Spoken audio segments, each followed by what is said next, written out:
Hello there, Brian King here. Don't mind the deep, husky, sexy voice. I think it's a consequence of the anesthesia that I had for my surgery, so hopefully it'll be gone in due time. Well, another favorite has said goodbye in the 2016, Carrie Fisher, and we just lost George Michael a couple days ago.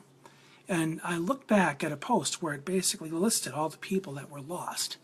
And one thing that really stood out, and this is important for everybody watching this, while people were saying, man, it sucks, it's not fair, why'd they have to go away and so on, did you ever stop and ask the question, why do I care that this person's gone?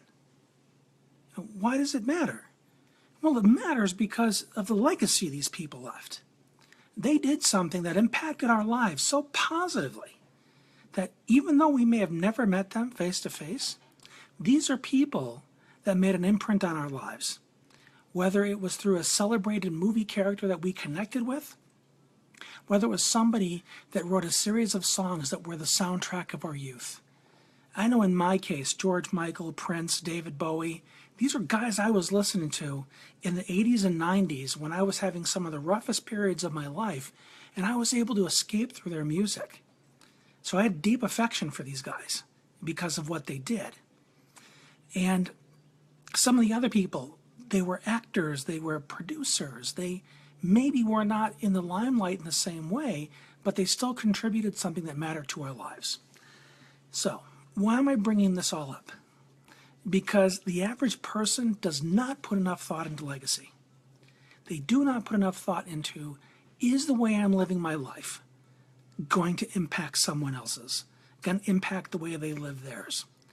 Something very little happened yesterday, or, little to some, but I try to think of things in a larger context. My wife and I went to Walmart to get a couple things, and I was really dragging. So we used my walker instead of my cane. So I'm going down the aisle. This dad kind of shuffles past me. He's in a hurry. He's got that tunnel vision. Well, then his kid is right behind him. And his kid very quickly tries to squeeze between my walker and a display and almost knocked me over. This was a kid who didn't give a shit. This was a guy walking in a walker. He saw me as somebody in his way. That is a very poor legacy. That you are not actively teaching your child to see people, to say, excuse me, to say, pardon me, sir. My kids are some of the most polite in the world because I take every opportunity not only to model it for them, to make sure they see me do it because it's important. But if they don't do it, I stop them and correct them. This has to happen, folks.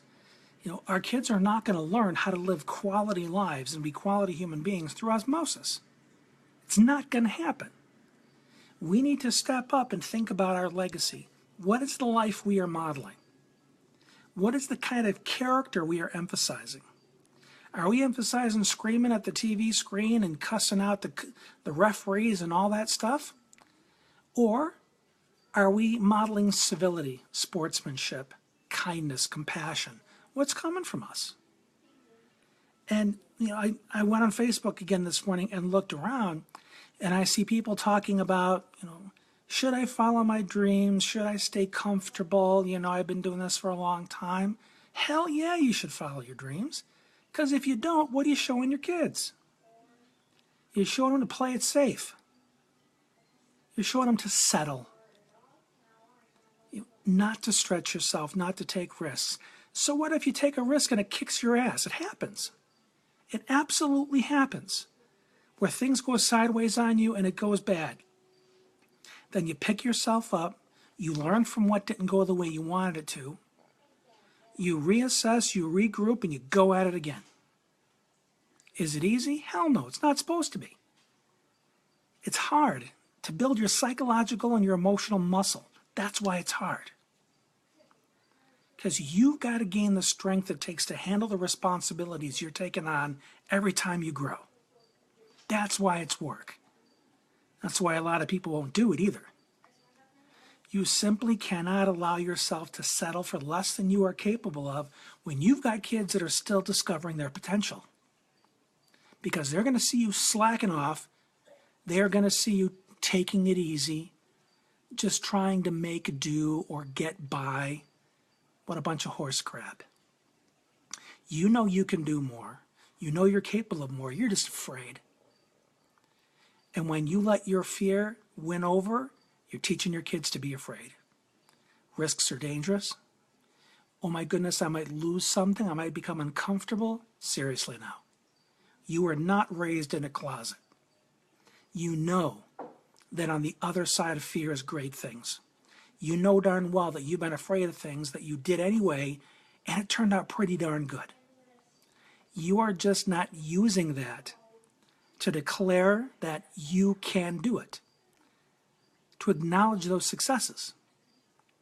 That, yeah, I was afraid, but man, it worked out. That's so awesome. As a matter of fact, I remember another time that happened. So there's plenty of evidence from your own experience that you can push through fear and have better results. You just don't declare that truth for yourself and say, I'm going to keep trying this out. Yeah, maybe one of these days it won't work for me, but I've got to see what happens. I've got to see, can I do it? Can I make it? Yeah, Colin, you're absolutely right. Risks are the only way to grow. And those who've known me for a while know what a rough life I've had, especially in terms of my health. Cancer and Ehlers-Danlos, I just had an adrenal gland removed because it was causing problems. And you know what? So what? I could file for disability and sit on my ass and play it safe, but that simply does not compute for me. I'm not knocking anybody that's on disability. Everybody's situation's different. There are some people that really need it, and I'm so glad it's there for you. But for me, I know that I am capable of achieving things that make disability unnecessary for me. So I'm not going to resign myself to that when I can do more. Is it harder for me in many cases? Hell yeah. Is that going to stop me? Hell no. I have an uncommon determination. There are some people that say, well, Brian, I'm just not as motivated as you. You know what motivates me? The beliefs that I have. The beliefs I have are beliefs anybody could have. So it's not that I sat down one day and had some scientist wire my brain to make me more uniquely motivated than somebody else. Beliefs are what drive my passion. And those are things people can learn. But ultimately, when it comes to legacy, one of my core beliefs is that I'm not going to let my boys see a quitter. Because they have lesser challenges than I do in some respects. So if they see me overcoming and pushing through what I've got going on, there's no excuse possible for them. They're going to have no story that they could possibly construct, no BS story. It's, oh, I can't because of this, because of that. Who do you think you're talking to, kid? You think I'm going to believe that BS story? No. We're going to look at it for what it is. It's fear talking.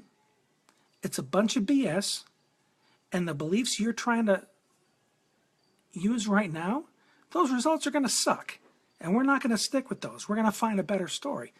Colin, yeah, you said a lot of people are wired to worship safety in the comfort zone. Sometimes you just have to buck the system. Oh, yeah, I'm all about disruption. Disruption means you look at the way something has always been done, and you come along with a new approach that is so outside the box that it wrecks the whole game. That's what Apple did when it came out with iTunes. Before then, everything was CDs. They switched everything to digital, and the music industry putting things on CDs largely went out of business. The CD came along and wrecked the records. Okay? If one business model puts another out of business because it's so revolutionary, that's disruption. When I see the way people think today about things, I see attitudes that keep them trapped. I see the stuff that gets me trapped. One of the things that I want to do is I want to disrupt it. I just don't want to come up and say, oh, here's the happy affirmation for you, sweetie. Why don't you think about this all day? You'll feel better. No, I want to so rock it that they can't think the same way again if they tried. And there are some people that are ready for that, and there are other people that are going to respond with their heaping pile of stinky bullshit because they want to believe the same way. And honestly, I don't want those people in my tribe because they're just going to fill my newsfeed with whining. And they're still there because they're too addicted to the people that swarm around them and give them comfort and tell them, oh, it's going to be okay. You're such a wonderful person. No, it's not going to be okay if you keep riding that bike. And it's a stationary bike at that. It's keeping you busy, but it's not getting anywhere. So think about your legacy. What are you showing the world? When you leave this world, are people going to say, oh, I didn't know this person was still alive? Or, oh, that's rough. Honey, what's for dinner? Or is it going to hit them hard? They're going to miss you because your impact in their life was so huge that they are going to keep some kind of memory of you for the rest of their lives. And no, you don't have to be a famous movie star. You have to be a famous musician who sold 100 million albums. You just got to show up and be such a quality human being that disrupts their life in a positive way. You know, one thing that my wife has nicknamed me the anomaly. You know, she sees how I am in comparison to my family members. She sees how I am in comparison to any other guy she knew before her and I got together. And she says, you know, you're so different. You know, she almost didn't know how to be in a relationship with me. To me, that's a good thing. If I come in and I'm so unique a human being, that means that I'm living very authentically. I'm living from who I am as opposed to some stereotypical model I'm supposed to embody in order to be appropriate. Appropriate's another one of those words that gives me hives, you know, to bathe myself in calamine lotion. So when you know you're so disruptive that you're the one people want to go to, you are the one that people want to have around them, you are leaving an impact and you will leave a legacy for them. So think about it. Are you sitting there on your thumbs, playing it safe, making excuses, telling yourself that wonderful story so that you can discredit everything I'm saying? Fine. Have a fun life. Go find somebody else's tribe to be a part of, because I'm not for you. I'm somebody who's here to create some disruption in the most positive way imaginable. That's not what you want. Don't stick around. I'm not doing you any favors. But if it's something that you honestly want to learn how to do so your life can transform in a very, very positive way. Hey there, Sean. It's great to see you. Make sure you watch this from the beginning, Sean. I think you'll like it. It's critical that you look at your life and you say, how do I create so much positive transformation, not only for myself, but in somebody else's life, that their life is going to profoundly be changed by it. And here's the thing. At first, it will be very hard as you're fighting it, because you've got a lot of beliefs in your head that are all against that and all for safety. But once it becomes your normal way of being, it's going to be like breathing. Showing up and being that awesome is going to be a piece of cake for you if you do the work to get there. So, how's my little rant been? How's it sitting with you? If you're just coming in late, I'll sign off here in a few seconds. You can watch from the beginning. But I want you to be honest with me. You know, don't pull any punches.